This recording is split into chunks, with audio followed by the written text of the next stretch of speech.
Can I ask you a question?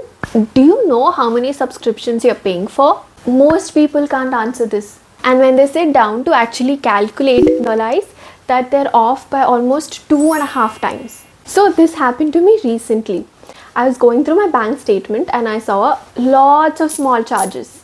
Some here, some there, different apps, different dates. Individually, they seemed reasonable, but together, surprisingly large number. And the funny part is, some of the apps I don't even remember subscribing to. How do we all end up paying for things we don't remember?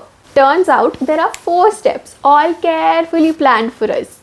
And the last one surprised me the most. Act 1, the free trial. Okay, so let's start at the beginning. 30 days free, cancel anytime. We've heard it so many times that it doesn't even register for us anymore. But think about it, what is the company actually doing? They're not doing us a favor, they're actually betting on us. Betting that after the free trial period, we wouldn't want to leave. Imagine an OTT platform and there's a show that everybody is talking about. By the time the free trial ends, we are so invested in the show that we don't think, is $2.99 worth it? We think, only 4 episodes left for the finale, I need to know what happens. And that's exactly what the company is counting on. They didn't sell a subscription, they sold us something for us to be very invested in and then asked us, do you want to continue? There's a term for this in psychology, it's called the endowment effect, where we overvalue things a lot because we own them. And that's what the free trial is doing.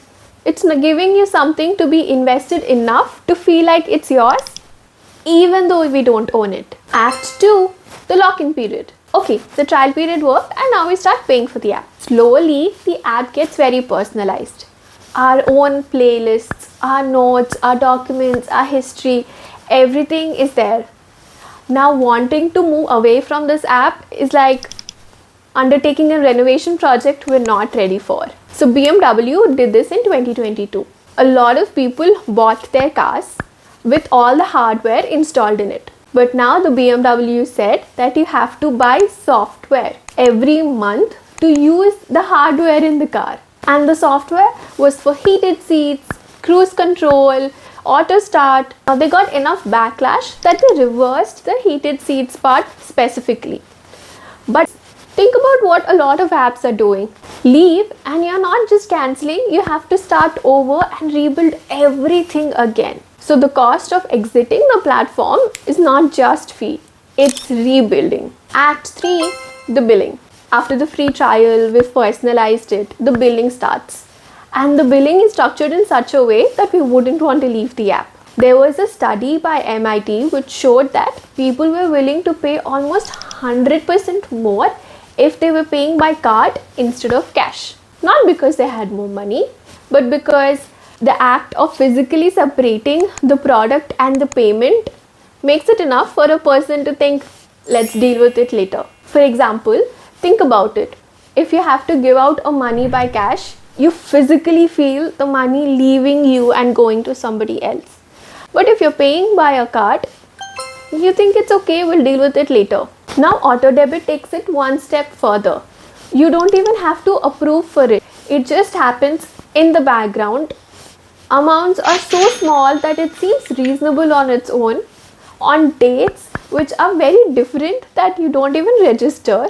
But together, a lot of these numbers add up and you'll be surprised at how much we are actually paying each month. Now here's something we can do. Take out all the subscription amounts that you have to pay, add them to make it one line item, and now imagine paying this full amount by cash every month.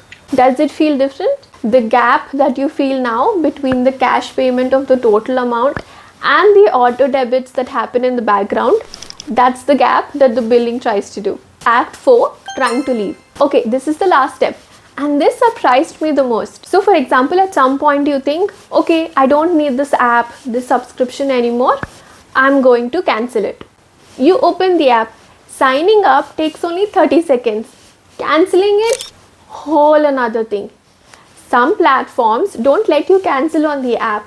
You have to raise a customer request and wait for 24 to 48 hours. And sometimes your next billing cycle already starts in this time. Now Adobe is a great example here. Basically, they had a yearly plan but billed every month.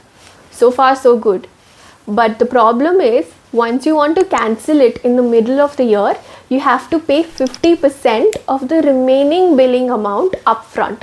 Now this was something a lot of people were not aware of. It actually took a lawsuit for Adobe to disclose it properly. There's actually a term for this in UX design.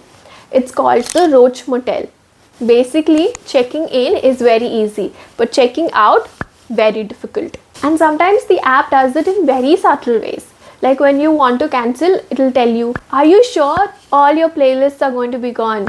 Your viewing history is gone. Only 18 days left in the billing cycle. These are not neutral observations. This is designed to arrive exactly when you start second guessing the decision. None of this means we're being irrational if we're not able to cancel. For what it's worth, in 2023, the Indian government declared this as a subscription trap, one of the dark patterns to make us stay. So the friction you feel when you try to cancel, you're not imagining it. So what actually helps? The best thing is to intervene at the early stage before the trial actually starts. So a lot of fintech apps and banks have something called a virtual card.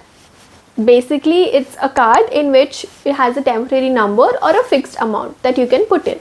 Give this information for the trial period so that even if you forget and there's a charge happens, the card cancels it, and then you can decide if you want to continue with it or not. It's going to be a conscious decision for you and not just going by the default. Two more small things. You can set up a reminder in your calendar 2 days before the trial period so that you can decide if you want to continue with it or not.